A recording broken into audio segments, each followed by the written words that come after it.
오늘은 우리가 사무엘하 13번째 시간으로 여기까지 인도하신 하나님이라는 제목으로 같이 말씀을 나누도록 하겠습니다. 여기까지 인도하신 하나님. 우리 지난주에는 하나님은 다윗의 생각을 거절하셨다 그랬어요. 다윗이 자신이 백향목궁에 거하는데 하나님의 궤가 휘장 안에 있는 것을 보면서 마음 아파하면서 나단 선지자에게 내가 하나님을 위해 집을 짓겠다고, 나단 선지자도 그 말을 좋게 여겼습니다. 왕이 하나님 앞에 있으니 왕의 좋은 대로 행하시옵소서. 그런데 하나님이 그걸 뭐 하셨어요? 막으셨어요. 그리고 하나님이 말씀하셨습니다. 집은 다윗 네가 나를 위해 짓는 게 아니라 내가 너를 위해 짓는 것이다 라고 말씀하셨어요. 그리고 그 집은 눈에 보이는 집이 아니라 무엇을 말씀한다 그랬어요? 우리의 마음 안에 있는 성전을 말한다 그랬어요. 그래서 주님께서 우리의 마음 안에 성전을 짓기 위해서 사울과 같이 하나님의 은총을 주시고서 다시 빼앗지는 않지만 두 가지를 사용하신다 그랬어요. 사람 막대기, 인생 채찍을 사용할 것이다. 그리고 하나님께서 말씀하신 대로 그 성전 짓는 일을 완성할 것이다. 그걸 언약으로 주셨고 그 언약의 실체이신 예수님이 오셔서 그 언약을 이루셨습니다. 그리고 보혜사 성령께서 우리에게 찾아오셔서 그 언약을 우리에게 뭐 하세요? 적용시키십니다. 그래서 성령 안에 있는 우리들은 지금도 서로 연결되어서 함께 지어져가는 성전으로 지어지고 있는 줄로 믿습니다. 어떻게 한 주 동안 성전 건축 잘하셨습니까? 네. 여러분의 마음의 성전을 아름답게 지어가시기를 축복합니다. 주님 오늘 오전에도 그 말씀하셨어요. 주님이 오신 이유가 무엇 때문이라 그랬어요? 십자가에 죽으시는 이유가 흩어진 자들을 모아서 하나 되게 하시려고. 그걸 위해 오셨대요. 그리고 주님께서 오늘 우리에게 말씀하세요. 18절 말씀 보면 하나님께서 다윗의 이 간절한 요구 아니면 간절히 하나님께 무엇인가를 하고 싶어 했던 그 마음을 거절하시고 난 후에 하나님이 말씀하시고 다윗이 그 말씀에 응답처럼 하나님께 기도한 내용이 18절부터 오늘 마지막까지 내용이에요. 그런데 18절을 보면 다윗 왕이 여호와 앞에 들어가 앉아서 그랬어요. 다윗 왕이 여호와 앞에 들어가 앉습니다. 다윗을 뭐라고 불러요? 왕이라고 부르고 있어요. 왕입니다. 왕인데 여호와 앞에 앉아서 뭐라 그래요? 같이 읽습니다. 18절 시작.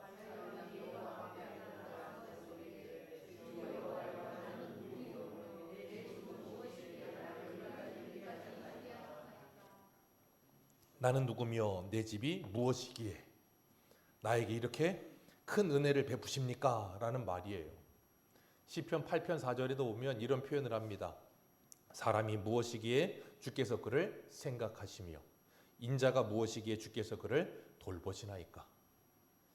우리 티끌과 같은 우리들이 무엇이라고 하나님께서 우리에게 이렇게 은혜를 베푸십니까? 그 말이에요. 하나님의 은혜가 아니면 이런 말씀을 그리고 이런 고백을 할 수가 없어요. 왜냐하면 은혜 받지 못한 사람은 이런 말은 죽어도 할 수가 없습니다. 왜요? 은혜 받지 못한 세상의 사람들은 세상이 무엇을 중심으로 돌아요? 나 중심으로 돕니다. 세상의 중심은 나여야 돼요. 그런 사람인데 예수를 만나면 세상의 중심이 내가 아니고 누가 돼요? 예수 그리스도가 되는 거예요. 그래서 사도 바울도 고린도후서 12장에 뭐라고 고백해요? 나는 아무것도 아니나.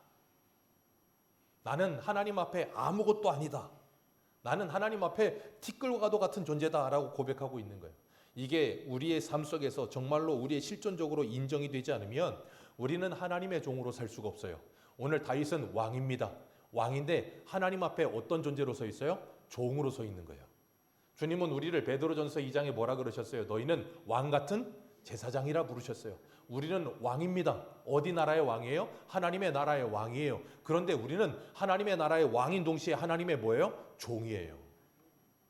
그래서 주님께서 신명기 17장에 왕의 조건에 대해서 말씀하시면서 세 가지, 애굽에 내려가서 말 많이 가져오지 말고 너를 위해 은을 많이 가지지 말고 또 한 가지가 뭐예요? 아내를 많이 두어서 내 마음이 미혹되지 않게 해라. 그리고 딱 하나, 레위인이 가지고 있는 율법책을 등사해서 평생 그 말씀을 읽어라. 그리하면 네 형제 위에 올라서지 아니하리라. 그 말은 뭐예요? 하나님의 말씀에 지배를 받는 왕이 되라 그 말이에요.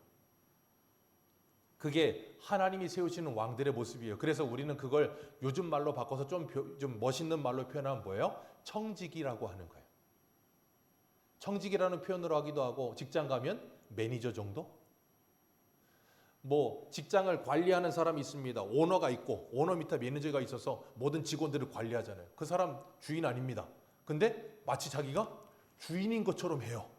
왜요? 모든 주인이 권리를, 그 모든 정권을 자기에게 맡겼기 때문에 그런 일을 하는 거예요. 그런 것처럼 우리가 바로 그런 사람들이에요. 그래서 하나님은 우리들에게 이 모든 걸 맡기시고 우리의 마음대로가 아니고 누구의 마음대로? 하나님의 마음대로. 그래서 우리는 뭐 해야 돼요? 안지나서나 주님의 말씀을 항상 묵상하셔야 되는 거예요. 그 말씀을 끊임없이 읽고 그 말씀 가운데 살아가면서 우리의 삶이 하나님의 말씀의 삶이 되도록 만들어가는 것, 그게 뭐예요? 그게 바로 왕 같은 제사장이 해야 될 일인 거예요. 그러니까 세상 사람들이 볼 때는 그건 왕이에요, 아니에요? 왕이 아닌 것처럼 보이는 거예요.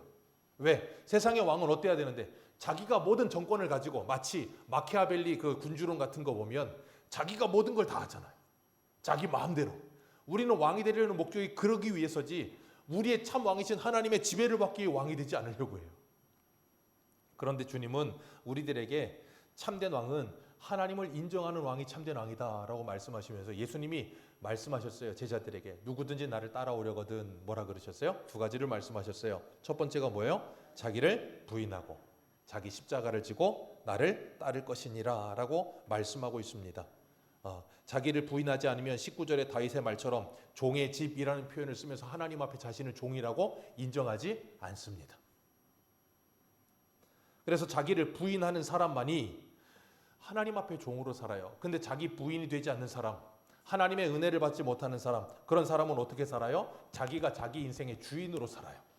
자기가 왕으로 삽니다. 그렇기 때문에 그런 사람들은 다른 사람이 나를 부인해주는 말을 하면 어떻게 해요? 기분을 나빠하면서 아니 내가 누군데 말이야. 내가 세상에 나가면 누군데 말이야. 그러면서 그런 소리를 합니다. 왜요? 여전히 자기가 왕되어 있기 때문에 그래요. 그러니까 사람들의 무시를 받지를 못하는 거예요. 그러면서 난 이런 무시받을 사람이 아니야 라고 착각해요. 아니요. 저와 여러분은 그런 무시를 받아도 마땅한 사람들이에요. 왜요? 우리는 종놈이라니까요. 아니 종님이 아니에요. 종놈이라고요. 어떤 대우를 받아도 마땅한 사람들이어야 된다고요. 근데 우리는 그게 잘 되지를 않아요. 그런데 신구약의 모든 하나님의 사람들은 하나같이 자신이 아무것도 아니라고 하나님께 고백을 해요. 그리고 하나님 앞에 엎드려서 하나님의 종이라고 고백합니다. 다윗이 이런 고백을 할 수 있었던 이유는 다윗은 하나님의 은혜 속에 살았으며 자기가 어떤 사람인지를 기억하는 거예요. 처음에 다윗이 기름 부음 받을 때 하나님이 사무엘을 이새 집에 보내시잖아요. 이새 아들에게 기름 부으러 가라 그랬더니 하나님 보내셔서 갔습니다. 그리고 이새한테 아들을 다 모아라 그랬더니 다 모읍니다. 그런데 7 아들 모았는데 거기 누가 없어요? 다윗이 없어요. 다윗 뭐하러 가고 있어요? 자기 아버지 양치고 있어요. 아니 아들들 다 모으라는데 그런데도 모이지 못하는 아들. 아버지가 부르지도 않아. 옛날에는 첫째가 왕이었습니다. 뭐 요즘은 세상이 바뀌어서 막내들의 세상이 돼서 막내가 왕이지만 옛날에는 장남, 그리고 이제 장남이면 끝이야. 더 이상 위도 없어. 그냥 장남이 최고야. 근데 다윗은 막내야. 그러니까 얼마나 그냥 집에서 그냥 천덕꾸러기처럼 당했어요. 아버지한테도 인정을 못 받고 형제들에게도 인정을 못 받고 그냥 양이나 치던 애였는데 하나님이 그런 애를 데려다가 뭐 하셨어요? 왕으로 기름 부으신 거예요. 그럴 만한 감이 아니라고 스스로가 알고 있었어요. 근데 하나님이 그런 나를 데려다가 하나님의 자녀 삼으시고 하나님의 나라의 왕으로 세우신 거예요. 그러니까 뭐예요? 감사할 수밖에 없는 거예요. 하나님이 이스라엘 백성들을 어디에서 건지셨다고요? 애굽에서. 뭐 하던 데서? 종노릇 하던 데서. 하나님이 그들에게 뭐라 그러는 거예요? 너희들은 종놈들이다. 그걸 잊지 말아라.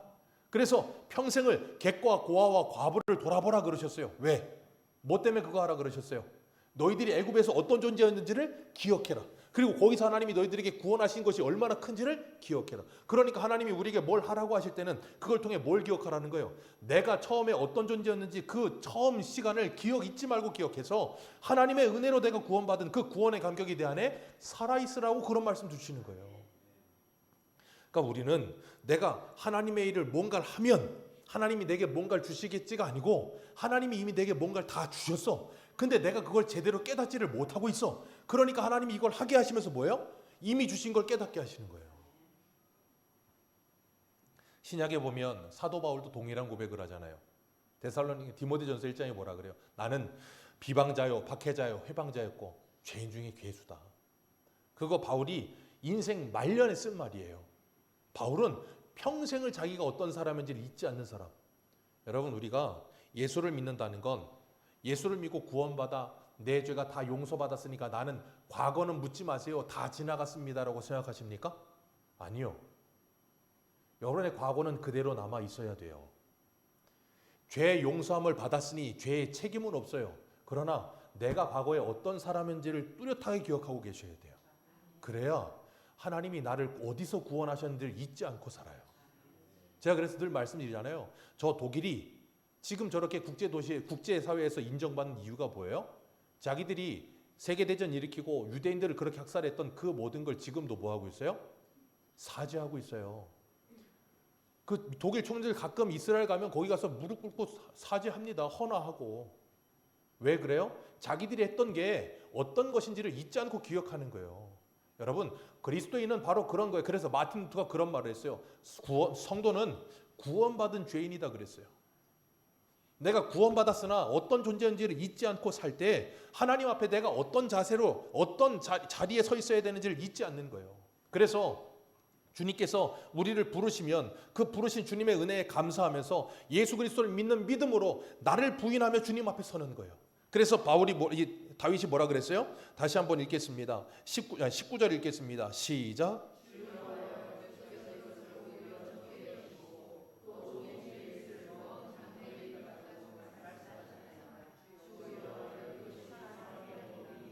네. 나에게 이런 은혜를 베푸시고 여기까지 나를 인도하셔서 나를 이스라엘의 왕을 삼으셨습니다. 나는 왕 될 사람이 아닌데. 왕이 될 상이 아니라니까. 이 정도면 몰라도. 그런데 사울 다음에 누가 왕이어야 돼요? 요나단이 아니고 다윗이 왕이 됐다고.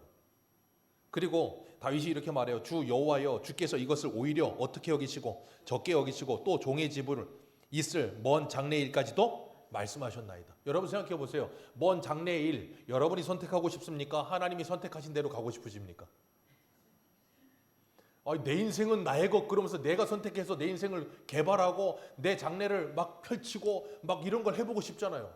그런데 그게 아니고 하나님이 먼 장래일까지 다 정해놨대. 그럼 난 뭐야? 때로는 이런 말 들으면 너무 억울한 것 같지 않으십니까? 근데 다윗은 여기 앞에 뭐라 그래요? 먼 장래일까지도 말씀하셨나이다. 주 여호와 이것이 사람의 법이니이다. 이게 사람이 해야 될 일이라는 거예요. 왜? 창조주께서 우리의 모든 것을 주관하신다는 거예요. 그리고 우리는 그 창조주의 주관하심을 뭐 하는 거예요? 순종하며 따라가는 거예요. 그런데 그 순종하며 따라가는 것이 우리가 로봇같이 하나님께서 프로그램 입력해 놓은 대로 알아서 다 되는 게 아니에요. 하나님 우리에게 반드시 뭘 주셨냐면 자유의지라는 걸 주셨습니다. 그리고 하나님의 선하신 뜻 가운데 우리를 계속 인도해 가세요. 그러면서 뭐 하냐면 우리의 마음에 하나님의 소원을 부으세요. 그래서 우리가 말씀을 듣는 가운데 성령이 우리 안에 역사하시면 하나님의 말씀이 내 안에 임하여서 하나님의 소원이 내게 부어져서 그 소원을 가지고 뭐예요? 우리가 그 말씀대로 살고자 하는 열정과 열심히 솟아나게 되는 거예요. 그래서 내가 자원하여 주의 일에 뭐예요? 충성하는 거예요. 내가 스스로. 근데 그걸 이미 누가 계획하셨고 하나님이 계획하셨고 내게 말씀을 통해 은혜를 부으시고 성령을 부으셔서 그런 소원과 뜻을 가지게 만드신다고요. 그 모든 일까지도 하나님이 역사하시는 거예요. 그리고 그 모든 일이 되어졌을 때 하나님 우리에게 뭐라 그러시냐면 착하고 충성된 종아 잘했다 그러신다고요. 그러면서 우리에게 그 모든 면류관을 주세요. 그럼 계시록 가면 뭐예요? 어린 양의 보좌 앞에 24장로가 앉아있다가 자기의 머리에 있는 면류관을 벗어서 어디에 갖다 놓습니까? 어린 양의 보좌 앞에 갖다 놓잖아요. 왜요? 그 모든 게 하나님의 은혜라는 걸 인정하는 거예요. 그게 메시아의 나라예요. 우리 19절 다시 한번 읽겠습니다. 19절입니다. 시작.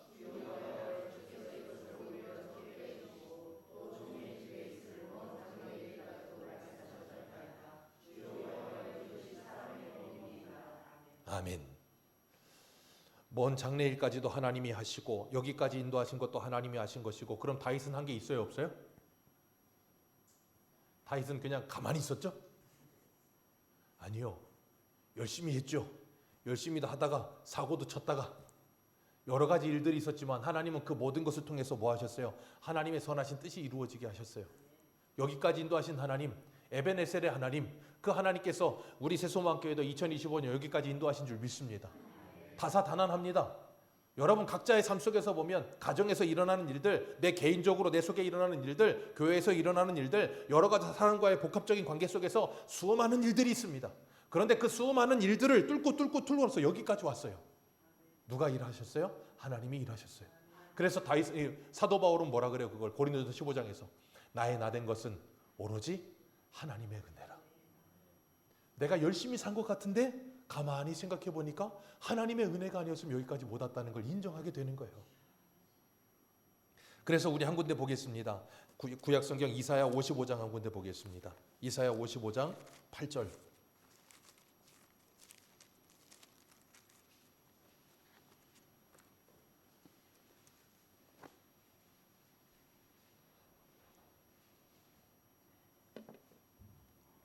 이사야 55장 8절과 9절입니다. 같이 읽겠습니다. 시작. 이는 내 생각이 너희의 생각과 다름이요 내 길은 너희의 길과 다름이니라. 여호와의 말씀이니라. 이는 하늘이 땅보다 높음같이 내 길은 너희의 길보다 높으며 내 생각은 너희의 생각보다 높음이니라. 아멘. 하나님 분명히 말씀하세요. 내 생각과 너희의 생각은 다르다. 내 길과 너희의 길도 다르다. 그리고 내가 가는 계획과 너희가 가는 계획도 다르다. 주님이 고린도전서 1장에 뭐라 그러세요? 하나님의 약하신 것이 사람보다 강하며 하나님의 어리석은 것이 사람보다 지혜로우니라. 사람이 아무리 지혜로움보다 하나님의 어리석음이 더 지혜롭다고요. 사람이 아무리 강해도 하나님의 약하심이 사람의 아무리 강함보다 더 강하시다고. 그리고 하나님은 그 모든 일을 하나님의 아름다운 계획과 뜻 가운데 두고 행하고 계세요. 그렇기 때문에 우리가 이 말씀을 깨닫게 되면 뭐 하게 되냐면 하나님의 말씀에 순종하는 삶을 살아요. 그런데 그렇지 않으면 어떻게 해요? 자꾸 내가 하려고 해요. 내가 하려고 합니다. 우리는 어려서부터 그래요. 아이들 키워보면 알지만 한 3, 4살 말하기 시작하면서 제일 많이 하는 게 뭔지 아세요? 내가예요. 부모가 뭐 하려고 그러면 내가. 우리 희영자매 저기 있지만 아린이가 주방에 와서 며칠 전에 후추 갖다 뿌렸다는 거예요. 문 열어놓고 후추를 막 갖다 뿌리는 거예요. 왜? 지가 뭘 하겠다는 거. 엄마가 뭘 요리를 한 거 봤나 봐. 저희 첫째도 그랬어요. 그 나이 때 저희 첫째도 거울 보고서 큰 사모님 거울 보고 여기다 머리를 잘라가지고 여기가 완전히 떼빵 나듯이 머리 잘라놓고 그리고 이쁘다고 뭐 하고 왜? 자기가 뭘 해보겠다는 거야. 참 웃기죠. 근데 사람은 원래 그래요. 자기 스스로 자기 힘으로 뭔가를 하고 싶은 게 사람이에요. 어려서부터 그래요. 그런 우리가 주님 만나고 나면 뭐 하면 내 힘을 빼고 주님의 힘으로 살기 위해서 애쓰는 거예요. 그래서 나의 힘이 사라지고 주님의 힘으로 살아가는 법을 배우기 위해서 끊임없이 애를 써요. 그래서 힘 빼는 법을 배우는 거예요. 힘 빼는 법이 뭐예요? 힘 빼는 법이 뭡니까? 직장 생활 안 해보셨어요? 저녁 되면 힘이 빠져요, 안 빠져요? 힘 빠지죠? 힘 빼는 방법이 뭐예요? 죽어라고 일하는 겁니다. 내 힘으로 죽어라고 일하는 거예요. 그렇게 죽어라고 내 힘으로 막 하다 보면 어떻게 돼요? 힘이 다 떨어집니다. 그럼 어떻게 돼요? 아우 힘들어서 못 해먹겠다. 거기가 뭐라고요? 하나님이 일하시는 타이밍이에요. 그래서 하나님이 우리 힘을 빼는 거예요. 자꾸 네 할 대로 다 해봐라. 그래갖고 우리가 인생이 막 돌아요. 누구처럼? 야곱처럼. 내 험악한 세월을 이리저리 막 살아봅니다. 여기 가서 부딪히고 저기 가서 부딪히고 여기 가서 싸우고 저기 가서 싸우고 여기서 힘 빼고 저기서 힘 빼고 나중에 힘 다 빠지고 난 다음에 뭐라 그래요? 하나님 난 못하겠는데요. 그럼 그때 하나님 뭐라 그러시냐면 네가 하는 게 아니고 내가 하는 거야. 그래서 모세를 40살 때 부르지 않고 몇 살에 부르신다고요? 80살에 40년 동안 광야에서 양치면서 힘 다 빠지게 만들어 놓고. 왜? 그래야 좀 부들부들해져요 사람이. 안 그러면 너무 딱딱해. 너무 딱딱해.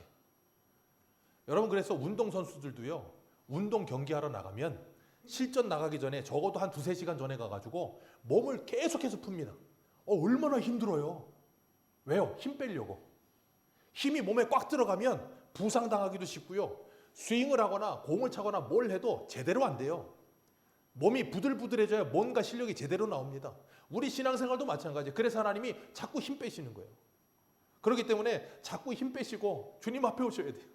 세상 가서 힘 빼시고 그러다가 주님 앞에 오시고 그리고 내가 이걸 깨달았다면 이제는 뭐 해야 되냐면 내 힘이 잔뜩 들어갔다는 게 깨달아지면 하나님 앞에서 기도하는 거예요. 하나님 내가 요즘 자꾸 힘이 들어가요. 힘이 너무 들어가서 큰일 나겠어요. 하나님 힘 좀 빼주세요. 기도하면 하나님이 뭐 하실까요? 힘을 빼주신다니까. 오늘 20절 말씀 같이 볼까요? 오늘 본문 20절입니다. 같이 읽겠습니다. 시작. 주여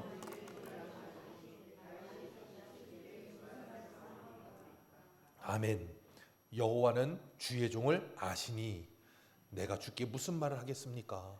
하나님이 주의 종을 아십니다. 그리고 21절에 뭐라 그래요? 주의 말씀으로 말미암아 주의 뜻대로 이 모든 큰 일을 행하사 주의 종에게 알게 하셨나이다. 아멘. 주께서 주의 종에게 다 하셨습니다 라고 말씀하시면서 주의 뜻대로 이 모든 일을 행하시고 나에게 알게 하셨습니다 라고 고백을 해요. 이게 하나님의 은혜입니다. 여러분, 하나님께서 하셨다는 걸 아는 게 복이에요. 그리고 다윗이 뭐라 그러는가 하면 하나님께서 나의 귀를 열어주셨다라고 말을 해요. 27절 같이 보겠습니다. 27절 시작.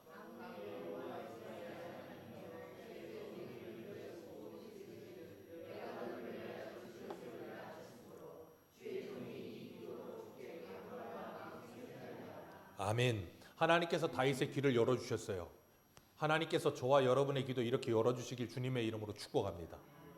하나님이 우리의 귀를 열어주시면 하나님이 우리의 열심을 노하실 때도 그것이 기분이 상하지 않아요. 왜요? 하나님께서 왜 노하셨는지 우리에게 말씀하시거든요. 그 말씀이 들려요. 그리고 나면 뭐 하냐면 그래, 하나님이 이래서 노하신 거구나. 이게 더 좋은 거구나 깨달아요.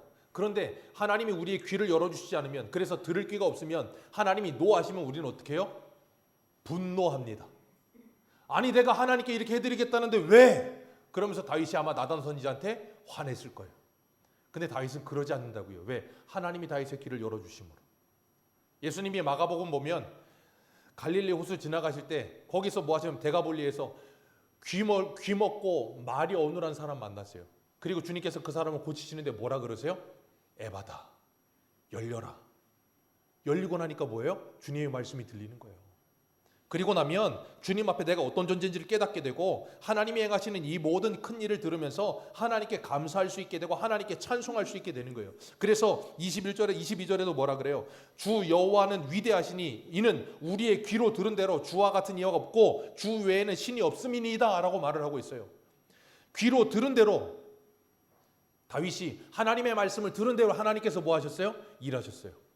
그래서 나를 이렇게 왕으로 택하셔서 여기까지 인도하시는 하나님의 모든 일을 보고 나니까 이게 욥이 고백했던 거잖아요. 내가 하나님을 귀로만 들었었는데 이제는 하나님을 눈으로 봅니다. 욥이 그 모든 말도 안 될 것 같은 그런 고난을 다 통과하면서 하나님의 일하심을 다 보고 나서 하는 말이, 하나님을 내가 귀로만 알았었는데 귀로 듣던 내 머리로만 알고 있던 그 하나님이 내 삶 속에 보여지는 거예요. 그리고 나니까 뭐예요? 하나님을 진짜 만난 사람이 되는 거예요. 다윗이 그러고 있는 거예요. 내가 귀로만 듣던 하나님이 내 삶 속에 개입하셔서 나를 이끌어 가시는 걸 본 거예요. 우리가 2025년도도 한 해를 다 살아오면서 우리의 뒤를 돌아볼 때 우리 권사님 기도하신 것처럼 하나님께서 이 모든 것을 인도하셨다는 것을 고백하게 되는 거예요. 그리고 내 인생 속에 하나님이 개입하셔서 이 모든 일을 하셨다는 것을 눈으로 보게 되는 거예요. 그럼 뭐예요? 성경 속에만 있던 하나님이 지금도 살아서 내 안에서 역사하고 계신다는 게 깨달아지고 믿어지는 거예요. 그런 믿음의 고백이 있을 때 우리의 신앙은 죽어있는 신앙이 아니라 살아있는 신앙으로 살 수 있어요. 23절 같이 한번 볼까요? 23절입니다. 시작. 땅의 어느 나라가 주의 백성 이스라엘과 같으리이까?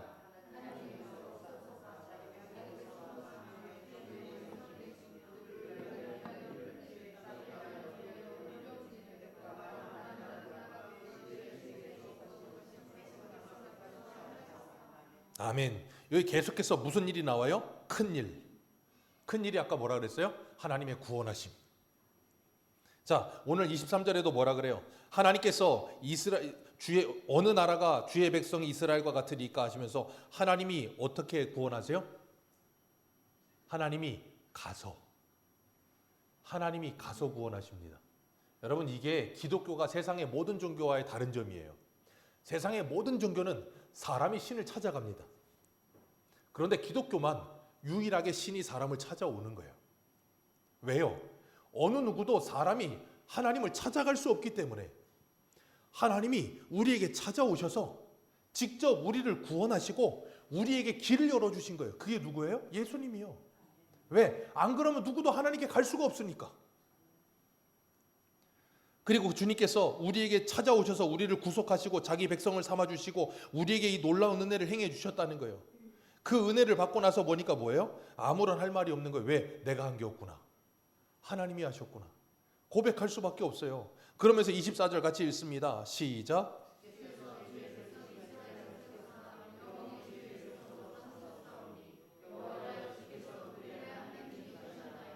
아멘.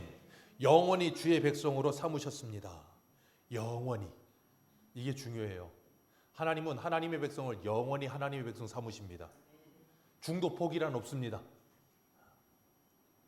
절대 중도 포기 없고요. 그리고 그거 뭐예요? 샀다가 다시 돌려보내는 거 뭐예요? 환불 없습니다. 하나님의 사전에 환불 없고 중도 포기 없습니다. AS는 있습니다. 하나님이 AS는 하십니다. 그런데 중도 포기와 환불은 절대 없습니다. 하나님이 값 주고 사신 것은 끝까지 책임지세요. 그리고 영원히 하나님의 백성을 만드십니다. 그리고 하나님께서 이렇게 말씀하세요. 주의 종 다윗의 집을 주 앞에서 견고하게 하셨나이다 라고 고백하고 있어요. 우리가 이런 고백이 우리에게 나오게 되기를 주님의 이름으로 축복합니다. 이런 고백이 어떨 때 나와요? 내 힘이 다 빠졌을 때. 내 힘이 다 빠졌을 때만 이런 고백이 나와요. 왜냐하면 내 힘이 빠지지 않잖아요. 우리가 어떤 일을 했을 때 그걸 누구의 영광으로 가지게 되냐면 나의 영광으로 가지게 돼요. 우리 한 군데만 보겠습니다. 사사기 한 군데 보겠습니다. 사사기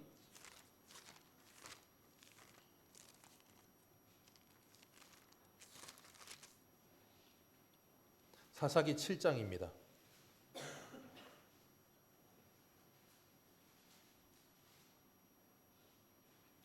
사사기 7장 2절.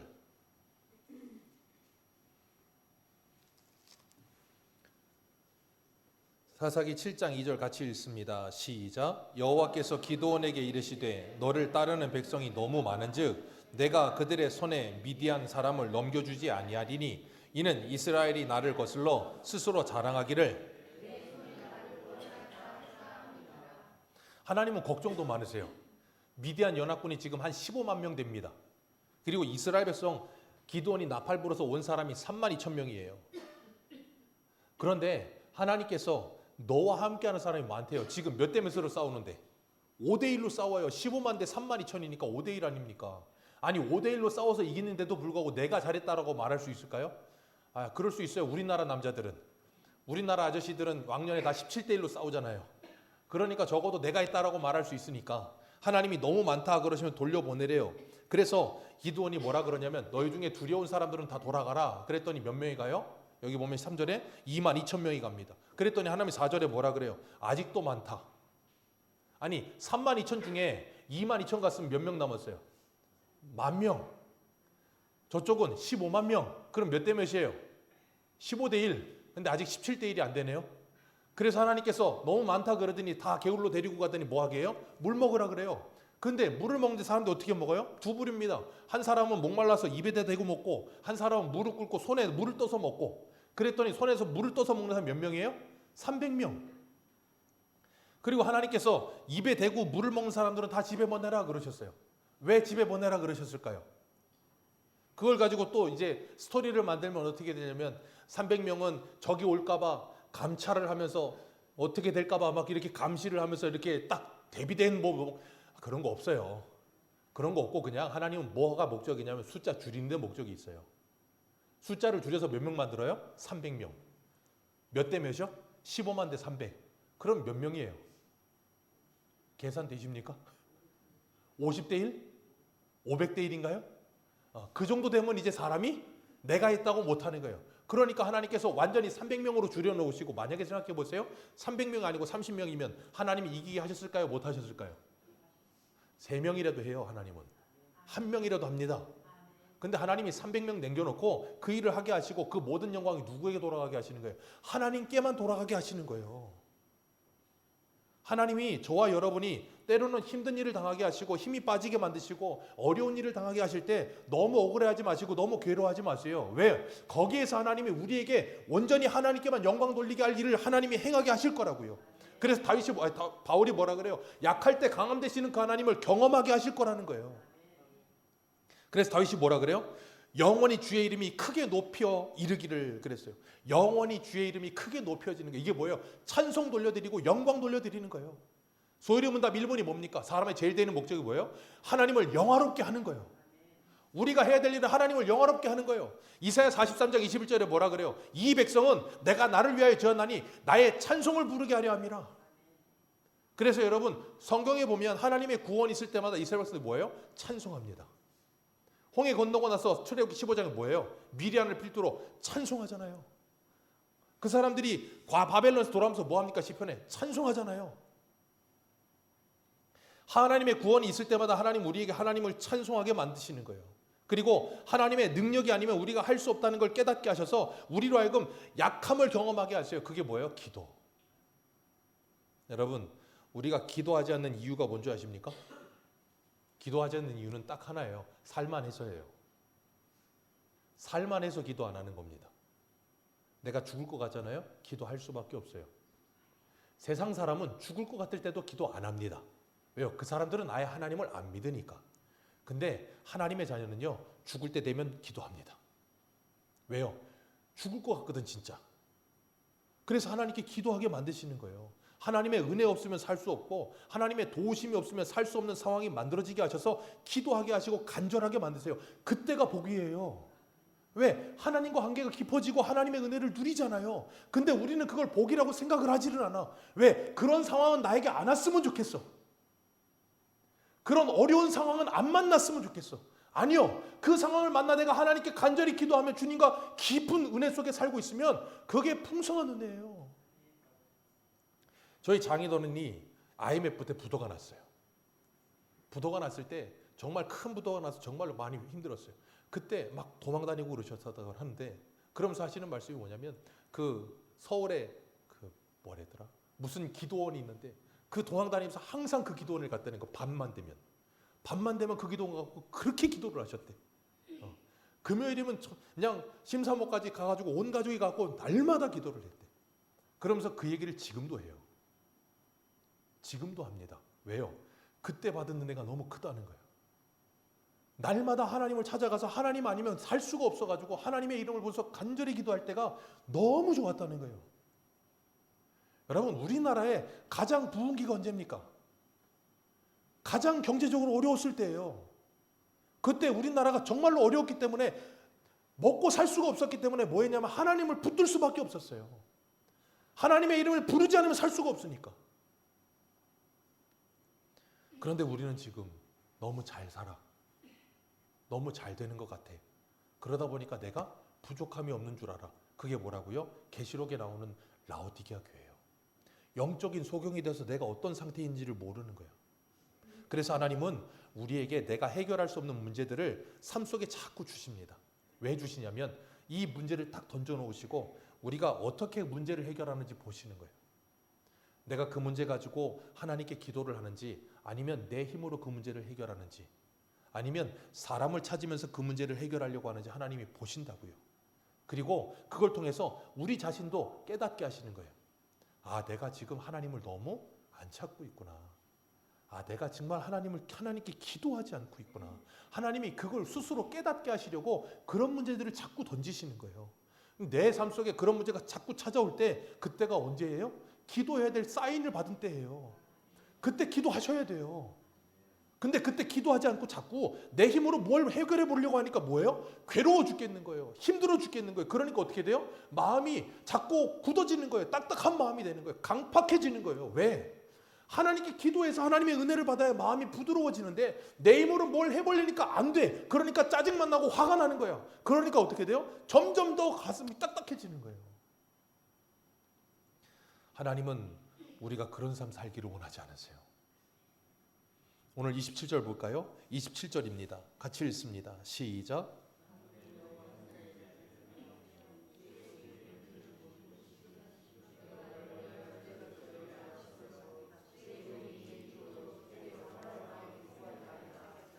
아멘. 주의 종의 귀를 열어주심으로 주께 기도할 마음이 생겼나이다. 우리 새소망교회가 2025년이 다 가기 전에 이 27절의 복을 받으시기를 주님의 이름으로 축복합니다. 저와 여러분의 귀를 하나님이 열어주셔서 하나님께 기도할 마음이 생겨나게 해 주옵소서. 기도하세요. 기도할 마음이 안 드실 때 기도할 마음이 안 들어. 쉽게 시쳇말로 기도빨이 안 서.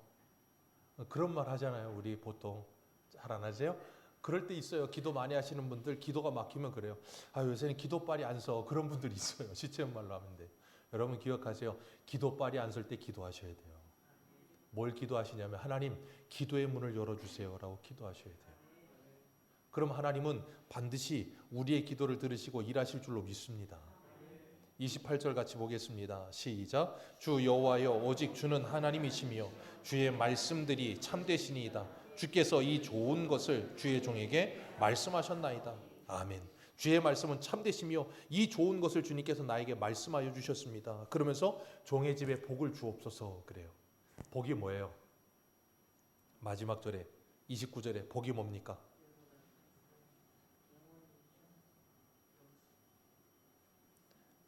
주의 옆에 영원히 있게 하옵소서. 그걸 다른 말로 말하면 뭐예요? 하나님과 함께하게 해 주옵소서.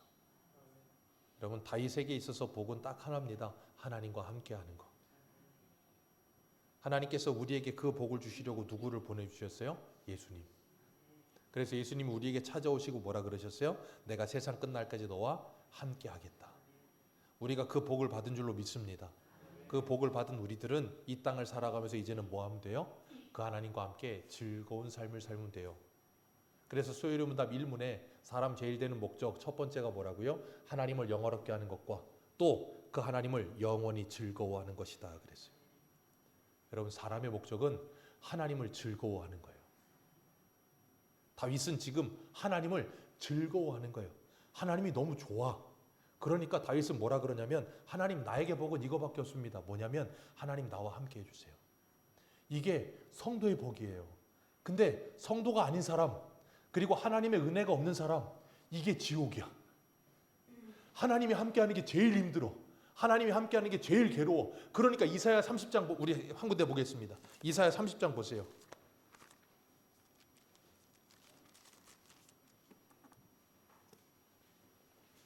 이사야 30장 9절.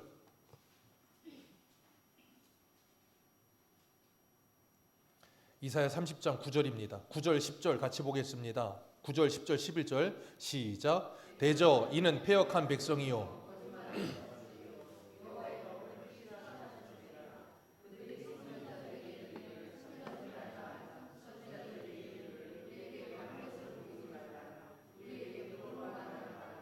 거짓된 것을 보이라. 너희는 바른 길을 버리며 첩경에서 돌이키라. 이스라엘의 거룩하신 이를 지금 뭐라고 그러고 있어요? 제발 좀 하나님 좀 우리 백에서 떠나가게 하시라. 왜? 하나님하고 함께하는 게 너무 불편해. 너무 괴로워. 너무 힘들어. 그러니까 하나님 제발 좀 우리를 떠나주세요. 누가 하는 말이에요? 누가 하는 말이에요? 사춘기 애들이. 사춘기 애들은 누구만 없으면 좋겠어요? 엄마만 없으면 좋겠어. 아주 잔소리가 듣기가 싫어. 내가 20살만 돼봐라. 내가 대학만 가봐라. 내가 그냥 바로 자취를 하든가 기숙사에 들어가 버릴 거야. 애들이 그래요. 왜? 잔소리가 듣기 싫다는 거야. 왜? 엄마 말은 잔소리는 틀린 말이 있어요 없어요? 여러분 우리나라의 모든 어머니들의 잔소리는 틀린 말은 하나도 없습니다. 다 진리입니다. 근데 참 우리나라 어머니들의 재주가 하나 있어요. 그게 뭐냐면 틀리지 않은 옳은 진리의 말을 너무 기분 나쁘게 해. 옳은 말인데 너무 기분이 나빠. 그러니까 옳은 말인데 듣고 싶지가 않아. 그러니까 애들이 멍청한 거야. 똑똑한 애들이라면 엄마가 하는 기분 나쁜 말은 기분 나쁜 대로 두고 그 말은 들으면 되는데 그게 난데 왜? 사람은 감정적이라. 감정이 상해버리면 아무것도 안 들리거든. 여러분 주님께서 우리들에게 하나님의 말씀을 주시면서 하나님과 함께 살기를 원하세요. 하나님은 우리를 즐거워하시고 우리가 하나님을 즐거워하는 상태 그게 뭐예요? 천국. 근데 에덴 동산에서 아담과 하와가 범죄하고 나니까 제일 먼저 한 게 뭐예요? 숨잖아요. 하나님과 함께하는 게 즐겁지 않은 거예요. 오늘 저와 여러분은 하나님과 함께하는 것이 즐거우십니까? 정말 하나님과 함께 예배하며 하나님과 함께 교제하며 하나님의 말씀 하나님과 함께 기도하면서 대화하며 삶 속에서 하나님과 함께 교제하는 것이 즐거우십니까? 제 예전에 저희 원로 목사님이 아시는 목사님이 제가 그 얘기를 한번 들었던 기억인데 제가 기억에 많이 남아서 아직도 기억을 해요.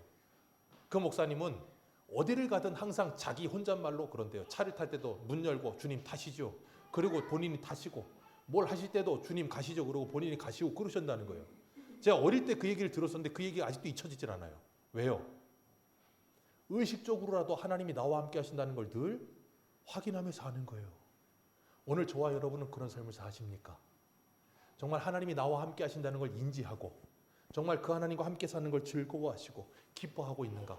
다시 한번 돌아보시고 2025년 우리 표어가 뭐예요?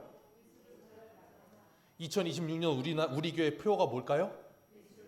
네, 예수를 바라보자. 우리가 정말 그 예수님을 바라보시고 내가 어떤 은혜를 받았는지를 기억하시고 나는 누구며 내 집은 무엇이길 하나님 이렇게 큰 은혜 주셨습니까? 내가 받은 은혜가 너무 큰데 하나님 이 은혜를 자꾸 감사하지 못하고 자꾸 쓸데없는 데 눈을 돌리네요. 하나님 도와주세요. 나를 여기까지 인도하신 하나님 나를 앞으로도 인도해 주세요. 그리고 나의 뜻과 나의 계획이 아니라 하나님의 뜻과 하나님의 계획이 이루어지는 것을 기뻐하고 즐거워하게 해주세요. 우리가 그 고백하며 2025년을 마감해가는 저와 여러분들 되시기를 축복합니다. 기도하겠습니다.